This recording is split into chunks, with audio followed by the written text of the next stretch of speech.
চালুর আগেই জীর্ণ পরিস্থিতি দেশের প্রথম বিআরটি প্রকল্পের। লাইন উপযোগী না হলেও বাস কেনার প্রস্তুতি, বিশেষায়িত সেবার মান নিয়ে প্রশ্ন। দুর্বল প্রতিবেশীর পরিবেশ ধ্বংসের অভিযোগ ধনী রাষ্ট্রগুলোর বিরুদ্ধে।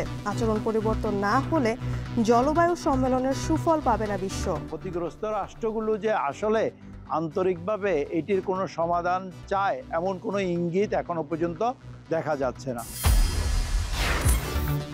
রাজশাহীতে বাড়ছে চুরি, ছিনতাই, লুটপাটের ঘটনা। সিসি ক্যামেরার সংকটে সাইবার ইউনিট।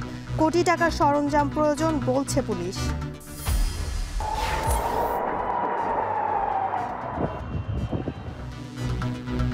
ইসরায়েলি হামলার প্রতিশোধে নতুন অভিযানের পথে ইরান। ফের পাল্টাপাল্টি আক্রমণ হলে যুদ্ধের ফ্রন্ট লাইন তৈরির শঙ্কা।